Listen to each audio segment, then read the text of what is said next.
Donc, on va donner 2 comprimés le matin, un comprimé à 14 heures avec surveillance donc clinique et biologique. Donc le patient ne doit pas être en surdosage ou en sous-dosage. Donc on surveille l'ionogramme. Ça ne sert à rien de doser le cortisol chez un patient qui présente une insuffisance, un déficit corticotrope, puisque son taux de cortisol sera toujours diminué. Son ACTH n'est pas là. Donc le cortisol que vous allez doser, c'est l'hydrocortisone. On va éduquer le patient, il va porter une carte d'insuffisance corticotrope sur laquelle sera donc inscrit bien sûr les données anthropométriques, le diagnostic, le traitement.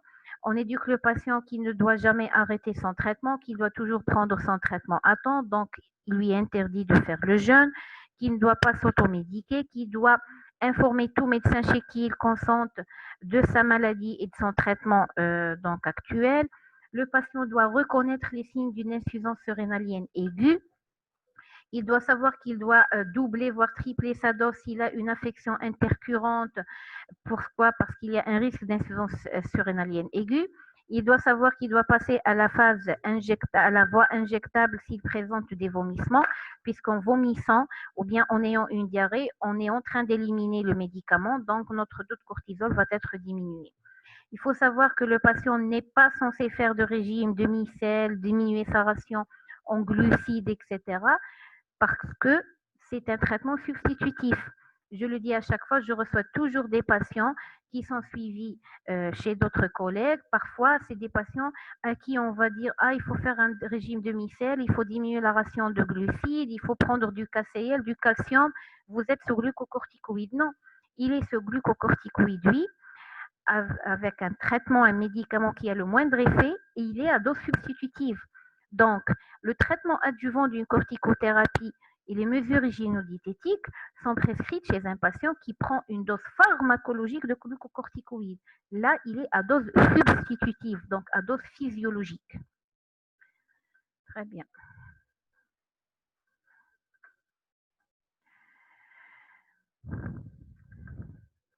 Pour l'axe thyriotrope, donc c'est la lévothyroxine, la L-thyroxine, donc c'est l'hormone thyroïdienne de synthèse, à raison de 1,5 plus ou moins 0,3 microgrammes par kilo, avec une dose plus importante chez l'enfant, 3 à 6 microgrammes par kilo, puisque les hormones thyroïdiennes sont très importantes pour le développement du système nerveux central et la croissance. La surveillance, ça va être une surveillance clinique, donc on va surveiller la disparition des signes de déficit en hormones thyroïdiennes, la normalisation donc du métabolisme, de la croissance. Et sur le plan biologique, on va surveiller l'efficacité du traitement par le dosage de la FT4, jamais de la TSH. La TSH chez notre patient, elle est toujours basse puisque l'hypophyse n'est pas fonctionnelle. Donc, pour savoir est-ce que mon patient il est à la bonne dose, est-ce qu'il est surdosé, sous-dosé, je vais doser la FT4. D'accord? Puisque sa thyroïde, elle ne fonctionne pas. Donc, si mon FT4 est dans l'intervalle de la normale, ça veut dire que la dose est efficace. Si c'était au-dessus, on doit diminuer la dose. Si c'est au-dessous, ça veut dire qu'elle est insuffisante, on doit augmenter la dose. D'accord? Donc, vous gardez en tête que la surveillance biologique du déficit thyriotrope, c'est par le dosage de la FT4. Les besoins en FT4 vont être augmentés par les oestrogènes et l'hormone de croissance chez l'enfant. Si notre patient présente un déficit somatotrope et un déficit thyriotrope associé, il faut savoir qu'il aura donc ses besoins en hormones thyroïdiennes va augmenter. Une femme qui prend de la pilule va avoir une augmentation de ses besoins donc en hormones thyroïdiennes. Pour l'axe somatotrope, donc après avoir mis en évidence le déficit en hormones de croissance par les tests de stimulation, on va donner un traitement substitutif par de la GH recombinante. La GH recombinante, c'est quoi? Donc, c'est de la GH synthétique qu'on va donner à raison de 25 à 35 microgrammes par kilo par jour en sous-cutané. Donc, on calcule la dose en fonction du poids de l'enfant. Ce sont des stylos pré-remplis jetables. Donc, la GH recombinante qui existe, c'est des stylos pré-remplis jetables. La surveillance se fait par l'appréciation de la courbe de croissance et de la vitesse de croissance, donc la taille, le poids et le taux d'IGF-1 pour voir l'imprégnation en hormones de croissance. Le traitement sera arrêté quand il y aura soudure des cartilages de conjugaison. C'est pour ça qu'on demandera une radiographie du poignet gauche pour apprécier l'âge osseux de façon périodique chez l'enfant. Dès que l'âge osseux atteint 16-14 ans avec soudure des cartilages de conjugaison, on arrête le traitement. Ou bien on va arrêter le traitement quand la vitesse de croissance devient inférieure à 2 cm par an. Ça veut dire qu'il y a amorce de la puberté et la vitesse de croissance donc se ralentit.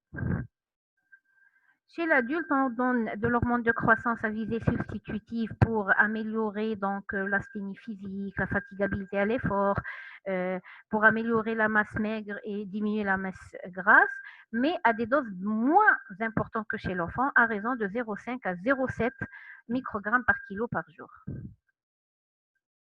Donc, est-ce que vous avez des questions? Je vois qu'il n'y a pas de questions, qu'il n'y a pas beaucoup de... Pour l'axe gonadotrope, je n'ai pas parlé ici de l'axe gonadotrope. Pourquoi? Puisque la substitution va dépendre un petit peu des besoins. Donc, la substitution, elle est un petit peu compliquée. L'axe gonadotrope chez le garçon, chez l'homme, on va donner de la testostérone.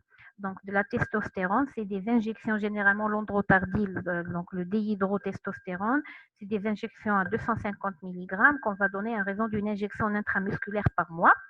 Donc, la testostérone permet donc d'avoir des caractères sexuels secondaires, d'avoir une activité sexuelle.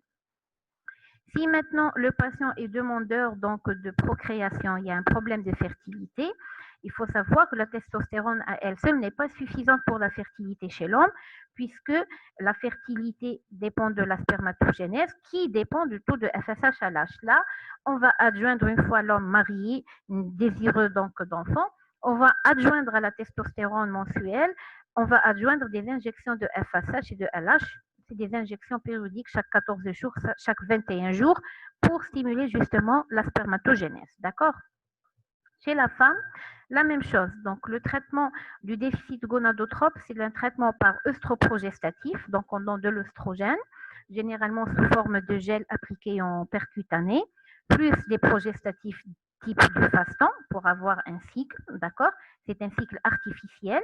Le traitement œstroprogestatif permet d'avoir un cycle artificiel et permet aussi donc de développer les caractères sexuels secondaires s'il s'agit d'une petite fille qui n'a pas encore amorcé sa puberté.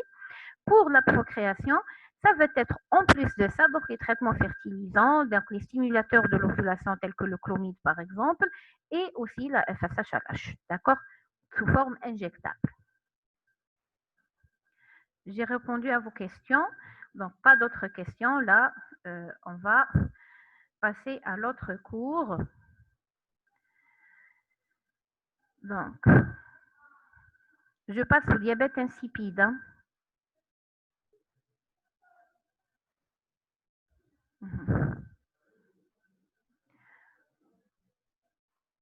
Donc, le diabète insipide. Voilà.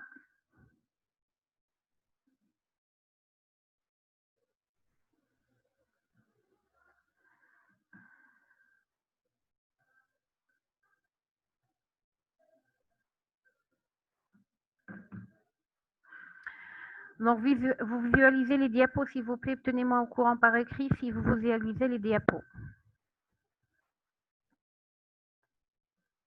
Et le sang. Très bien. Donc, le diabète insipide, je reprends un petit peu. On avait parlé de l'antéhypophyse, de la posthypophyse. Si vous vous rappelez, on a dit que la posthypophyse est un réservoir où vont se déverser donc l'ocytocine et l'hormone antidiurétique sécrétée par les noyaux donc hypothalamiques. On a le noyau paraventriculaire qui sécrète l'ocytocine et de la vasopressine, le noyau supra-aortique qui sécrète surtout l'hormone antidiurétique plus l'ocytocine. Donc véhiculé par les axones via la tige pituitaire vers la posthypophyse. Et là, on va avoir une stimulation de la sécrétion en fonction donc de la situation. D'accord, donc l'hormone antidiurétique va être stimulée par l'hyperosmolarité, par l'hypovolémie, l'hypotension artérielle, sous l'effet de l'angiotensine 2, sous l'effet du stress, la nicotine et la morphine. D'accord? On va avoir sécrétion donc de l'hormone antidiurétique avec une inhibition par l'éthanol. Le diabète insipide, c'est le déficit donc en hormone antidiurétique. L'hormone antidiurétique, quelle est son action? Son action, Bon, j'ai enlevé les diapos. Donc, l'hormone antidiurétique, son action, c'est de diminuer la diurèse. Donc, c'est de réabsorber l'eau au niveau donc du néphron et de diminuer la diurèse. Donc, on va concentrer nos urines pour réabsorber le maximum d'eau. Rappelez-vous, ça déclenché par l'hypovolémie, l'hyperosmolarité. Qui dit hyperosmolarité dit besoin de dilution. Qui dit hypovolémie dit besoin d'augmenter donc le volume plasmatique et l'augmentation se fait par donc la rétention d'eau. C'est ça l'action de l'hormone antidiurétique. Donc, si on a un déficit en hormone antidiurétique, on va voir ce qu'on appelle un diabète insipide. Pourquoi? Parce qu'on ne va plus concentrer nos urines. On ne concentre plus nos urines. Donc, le diabète insipide. Le diabète, c'est un mot latin qui définissait en quelque sorte la polyurie. Insipide parce qu'on va avoir des urines insipides qui n'ont aucun goût. Une petite parenthèse, auparavant, on goûtait les urines des patients pour pouvoir faire un diagnostic. Les urines du patient diabétique étaient sucrées, les urines donc d'un patient qui présente un trouble de l'hormone antidiurétique étaient insipides. Donc, il n'y a plus de hormones antidiurétiques, il n'y a plus de réabsorption d'eau au niveau tubulaire, donc perte d'eau dans les urines, ça va me donner des urines, augmentation de la diurèse, donc du volume urinaire. C'est des urines qui sont très très diluées puisqu'il y a beaucoup d'eau qui sort, d'accord? Ça va entraîner une polyurie et cette polyurie entraîne une déshydratation extracellulaire avec déshydratation intracellulaire qui stimule donc les centres de la soif pour entraîner une polydipsie compensatrice de cette polyurie. Ça, c'est les signes cliniques, d'accord? Le diabète insipide, donc, peut être finalement dû soit à un déficit donc, de synthèse, de sécrétion de l'hormone antidiurétique de l'ADH, ou bien à un défaut d'action de l'hormone antidiurétique. Soit on est devant un diabète insipide central, c'est l'hypothalamus et l'hypophyse, donc qui ne donnent pas d'hormone antidiurétique, soit que l'ADH elle est là, mais c'est le rein qui ne répond pas à son action, et c'est le diabète insipide néphrogénique. Le syndrome polyuropolydipsique dans le diabète insipide doit toujours dépasser les 3 litres par 24 heures. D'accord? Donc, pour parler d'un syndrome polyuropolydipsique, on doit avoir une polyurie, c'est-à-dire une excrétion urinaire anormalement élevée, dépassant les 30 millilitres par kilo. Donc, généralement, c'est 3 litres par 24 heures d'urine diluée, donc hypotonique, une osmolarité urinaire qui est basse, inférieure à 25 milliosmoles par kilo d'eau, avec une polydipsie équivalente. C'est-à-dire, je vais avoir un patient qui urine 4 litres et qui boit 4 litres, grosso modo, avec une densité urinaire basse. Vous retiendrez, le diabète insipide est défini par un syndrome polyuropolydipsique dépassant les 3 litres par 24 heures avec des urines diluées dont l'osmolarité est inférieure à 250 milliosmoles par kilo d'eau. Donc là, vous recevez un patient qui se plaint de boire beaucoup, d'uriner beaucoup. La première phase, c'est de quantifier les entrées et les sorties, c'est-à-dire vous l'hospitalisez. Vous voyez combien de boissons il boit, le volume bu et le volume uriné. Et vous faites une densité urinaire pour voir s'il y a une dilution des urines. Déjà, visuellement, vous allez avoir des urines très très claires. Et puis, la densité va être inférieure donc, à 250 milliosmoles par kilo d'eau. Maintenant, pour départager, on a des circonstances cliniques. Si notre patient a bénéficié d'une chirurgie cérébrale, si le patient a été victime d'un accident de la voie publique ou bien d'un accident de la circulation, un traumatisme crânien, là, on peut supposer que ce syndrome polyuropolydipsique s'est installé après un accident, après une chirurgie. Il se peut qu'il y ait une anomalie organique au niveau donc, de l'hypothalamus, l'hypophyse, et on va procéder directement à une imagerie hypothalamo-hypophysaire qui peut mettre en évidence donc la rupture de la tige pituitaire, une anomalie au niveau de l'hypothalamus, etc. Sinon, on va procéder à ce qu'on appelle au test de restriction hydrique qui est de moins en moins utilisé, qui nécessite l'hospitalisation du patient et dont le principe est d'arrêter les apports hydriques avec la mesure de la réaction du corps. Donc, si notre patient ne boit plus, il doit être en hypovolémie, hyperosmolarité, ça déclenche la sécrétion de l'ADH et il va concentrer ses urines. Donc, ne buvons plus pendant les 24 heures, il ne va plus uriner. Il va uriner des urines très, très concentrées et un volume très, très réduit. Donc, On commence la restriction hydrique de 8 heures généralement jusqu'à 17 heures. On va prendre au début à 8 heures le poids, la diurèse de la veille, la tension artérielle, la natrémie, on calcule l'osmolarité plasmatique et l'osmolarité urinaire. Le patient arrête de prendre des liquides et on va mesurer chaque heure le poids, le pouls, la diurèse, la tension artérielle, appréciant l'osmolarité urinaire et calculant l'osmolarité plasmatique. Même à la fin de la restriction hydrique, d'accord? Donc, et on peut prendre aussi la natrémie à la fin de la restriction hydrique. Si votre patient perd plus de 5% de son poids initial, c'est-à-dire s'il perd 5% de son poids initial, vous devez arrêter le test de restriction hydrique. S'il y a une stabilisation de l'osmolarité urinaire, c'est-à-dire qu'il augmente son osmolarité urinaire de 30 milliosmoles par kilo pendant 2 heures successives, ça veut dire qu'il a stagné, qu'il ne va plus concentrer au-delà, on arrête la restriction hydrique. Si le patient se plaint de soif intolérable, qu'il n'arrive pas à supporter la soif, qu'il devient très agité, qu'il devient dangereux, on arrête le test de restriction hydrique. Et si l'osmolarité urinaire dépasse les 750 milliosmoles par kilo, on va arrêter. Notre patient a complètement concentré ses urines. Donc, c'est bon, on est arrivé à notre objectif. Notre test de restriction avait pour objectif pour voir est-ce qu'il y a une concentration des urines ou pas. Si l'osmolarité urinaire dépasse les 750 milliosmoles par kilo, le test est positif, on arrête le test. Donc, dans le diabète insipide, le syndrome polyuropolydipsique peut être dû au diabète insipide comme il peut être dû à ce qu'on appelle une potomanie. La potomanie, c'est un trouble psychologique, psychiatrique qui consiste à compenser un problème affectif ou bien un stress psychologique en buvant des boissons. Et donc, c'est tout à fait normal. Si on prend 10 litres par jour de façon volontaire, on va uriner 10 litres. Donc, le test de restriction hydrique permet de départager entre un diabète insipide et la potomanie. Quand on procède au test de restriction hydrique chez un potomane, une polydipsie primaire, devant une polydipsie primaire, donc une polydipsie primaire, c'est-à-dire c'est un problème des centres de la soif, généralement d'origine donc psychologique, je vais avoir une concentration des urines. Le patient il présente une polydipsie primaire, donc un besoin de prendre des liquides. C'est pour ça qu'il présente une augmentation de la diurèse et un diabète insipide. Quand on arrête la prise de liquide pendant la restriction hydrique, je vais avoir une osmolarité urinaire qui augmente d'emblée supérieure à 750 milliosmoles par kilo, avec une osmolarité plasmatique qui reste normale au cours de la durée du test. Et le volume urinaire va s'effondrer, c'est-à-dire qu'il va diminuer la diurèse, donc chaque heure va diminuer au fur et à mesure de l'avancée. Une fois la densité urinaire dépasse les 750, on arrête le test et donc c'est une polydipsie primaire.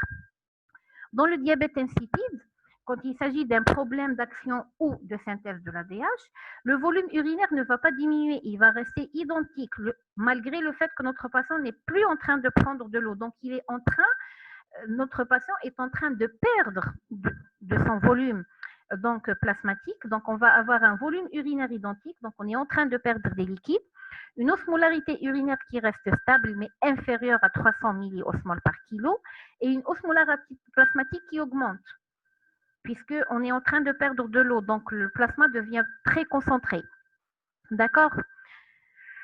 Maintenant, on a mis en évidence le diabète insipide. S'agit-il d'un diabète insipide central ou néphrogénique, c'est-à-dire j'ai un diabète insipide, donc il n'y a pas d'ADH ou bien l'ADH ne fonctionne pas. Comment faire la différence? La différence peut être faite par l'imagerie d'emblée, donc en faisant une IRM hypophyso-hypothalamique, on va objectiver la section de la tige pituitaire, la compression de la tige pituitaire, on peut objectiver une tumeur au niveau de l'hypothalamus qui explique donc qu'il n'y a pas d'hormones antidiurétiques. Ou bien, on va procéder à ce qu'on appelle au testominéra. Le minéra, c'est quoi? Le minéra, c'est l'hormone antidiurétique synthétique, la DDAVP, donc c'est de l'ADH synthétique. Donc, le testominéra, on peut le faire indépendamment de la restriction hydrique ou en fin de test de restriction hydrique. Donc, on va donner à notre patient de la DDAVP, de l'ADH synthétique par voie intranasale en pulvérisation 1 à 2 fois par jour pendant 3 jours. Sous surveillance clinique et biochimique, bien sûr. Donc, la clinique, on recherche les signes de céphalée, on apprécie la tension artérielle, la diurèse des 24 heures et bien sûr la natrémie ionogramme sanguin pour calculer l'osmolarité plasmatique et on apprécie la densité urinaire. En prenant du Minera, de l'hormone antidiurétique, un patient qui présente une polydipsie primaire continue à boire.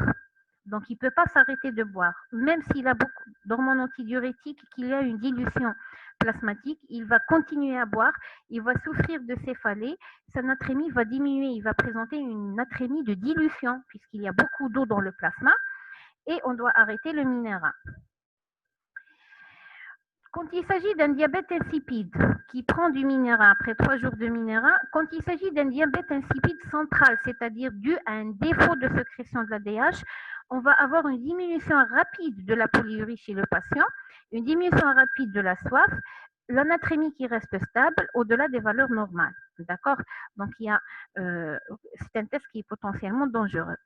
Si votre patient présente donc un diabète insipide néphrogénique par non-action de l'ADH au niveau rénal, votre patient va continuer à avoir un syndrome polyuro-polydipsique malgré la prise de l'ADH synthétique.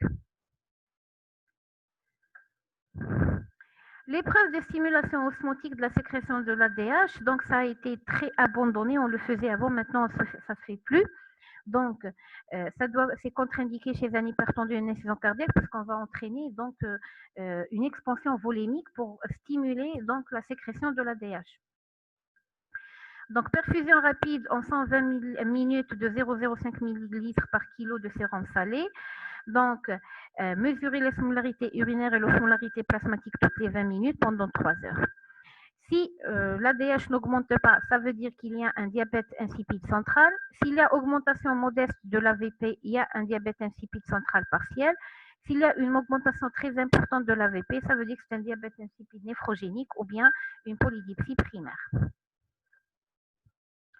L'IRM va objectiver donc, elle va visualiser la post-hypophyse, vous voyez là la post-hypophyse, en hypersénial spontané T1. On va visualiser une tumeur de toute petite taille, une infiltration de la tige pituitaire ou bien de l'hypothalamus. On peut visualiser la rupture de la tige pituitaire ou bien la compression. Donc, qui dit compression-rupture, c'est tout à fait normal que l'ADH n'arrive pas à la post-hypophyse et on n'a plus d'ADH. La persistance de la brillance de la post-hypophyse en cas de polydipsie primaire. Ça veut dire que si on a une brillance à l'IRM au niveau de la post-hypophyse, ça veut dire qu'on a des vésicules contenant de l'ADH et notre syndrome polyuro-polydipsique est dû à une polydipsie primaire. Et depuis l'avènement de l'imagerie hypophysaire justement donc de l'IRM, le test donc de restriction hydrique a vu ces intérêts donc se rétrécir, donc ces indications se rétrécir, et on a délaissé le test donc d'expansion volémique. Il faut toujours savoir qu'avant de procéder à un test de restriction hydrique, on doit d'abord éliminer les causes de diurèse osmotique, c'est-à-dire je dois éliminer un diabète sucré chez mon patient, une hypercalcémie, une hyperkaliémie. Donc ce sont des situations où il est tout à fait normal d'avoir une polyurie et une polyurie pour essayer d'éliminer ces substances. Donc, on doit toujours éliminer une polyurie osmotique, expression de soluté de plus de 60 mmol par heure. Donc, l'urée, le glucose, le glycérol, le mannitol, les produits de contraste radiologique. Donc là, je ne vais pas exposer mon patient au test de restriction hydrique alors que j'ai une raison donc valable qui explique cette polyurie. Les diurétiques de l'anse peuvent aussi induire une diurèse osmotique, donc on doit toujours faire l'interrogatoire.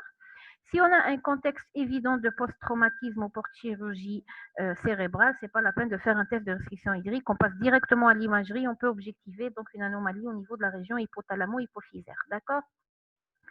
Il faut savoir que dans le diagnostic d'un diabète insipide, on doit toujours rechercher l'atteinte hypophysaire associée. Donc, on recherche un pan hypophysaire